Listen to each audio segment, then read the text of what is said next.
শেখ হাসিনা এখন গিয়ে খুনের নেশায় মাতাল হয়ে নরেন্দ্র মোদীর সাথে আখড়া করেছে।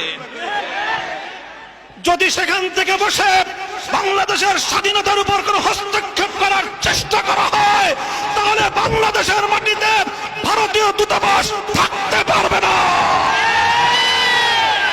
এই বাংলাদেশ আজ স্বাধীন বাংলাদেশ, ছাত্র জনতার এক সাগর রক্তের বিনিময়ে অর্জিত এই স্বাধীন বাংলাদেশে যদি 15ই আগস্টকে কেন্দ্র করে কোন নৈরাজ্য সৃষ্টির পায়তারা করা হয়, সারা বাংলাদেশে তাদেরকে প্রতিরোধ করা হবে।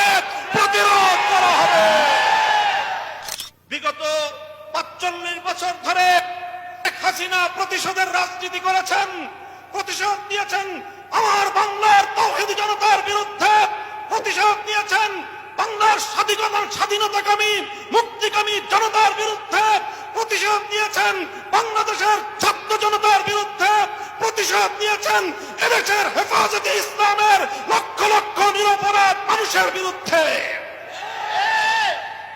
অন্তর্বর্তীকালীন সরকারকে একটি ঐতিহাসিক সিদ্ধান্ত গ্রহণ করবার জন্য ধন্যবাদ জানাই। তারা বলেছেন নাকের ডগায় শত শত শহীদের লাশের গন্ধে পার হয়ে 50 বছরের সেই পুরনো কোন নিহত ব্যক্তির জন্য জাতীয় শোক দিবস পালন করার কোনো অর্থ হয় না।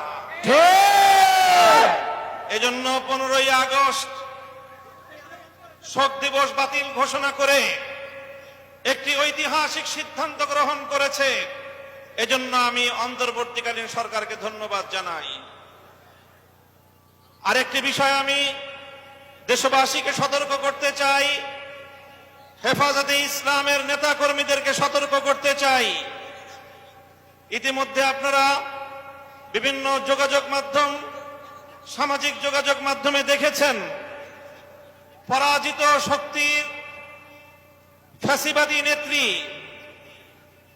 জালিম শাহী শেখ হাসিনা নরেন্দ্র মোদীর ঘরে বসে